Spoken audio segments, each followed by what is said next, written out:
রাজধানীর বিজয় সরণি সিগন্যালে দাঁড়িয়ে ব্যক্তিগত থেকে গণপরিবহন সব ধরনের গাড়ি, ট্রাফিক পুলিশের দেখা নেই।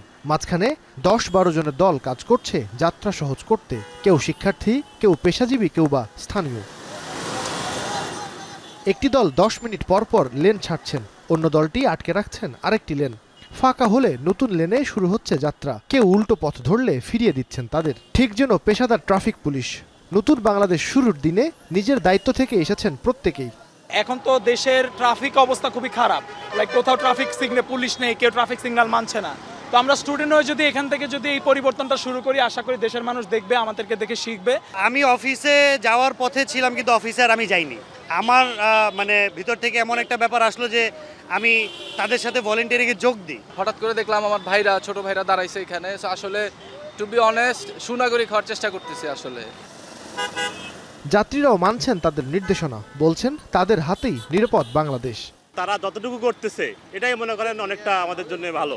আমরা তো এটা তাও নাহলে তো পিছন থেকে পুরোটাই জ্যাম হয়ে থাকতো। আগেও তো মানতাম, এখনো মানতেছি, এখন আর ভালো হইতেছে। তাদের কথাবার্তার একটা আছে, মাধুর্য আছে। যতদিন পর্যন্ত আমাদের আইন শৃঙ্খলা রক্ষাকারী বাহিনী মাঠে না নামবে, আমার যতটুকু ধারণা এরাই ইনশাল্লাহ এটা করবে, নিয়ন্ত্রণ করবে।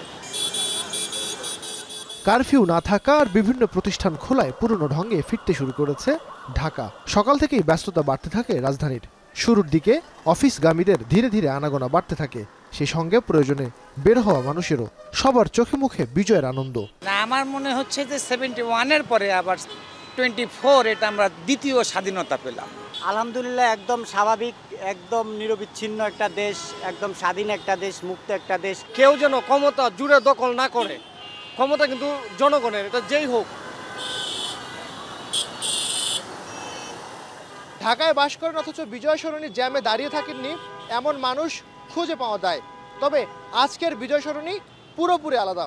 এখানে যারা ট্রাফিক ম্যানেজমেন্টের দায়িত্ব পালন করছেন তারা প্রত্যেকেই শিক্ষার্থী কিংবা সাধারণ মানুষ। তারা এসেছেন নতুন বাংলাদেশ গড়তে। আর যারা তাদের নির্দেশনা মেনে চলছেন তারা বলছেন এজন্য সত্যিকারের সোনার বাংলাদেশ। নাইম আবির, এখন, ঢাকা। শিয়া বাটার ও ভিটামিন ই সমৃদ্ধ lily glam beauty soap. Lily, always beautiful.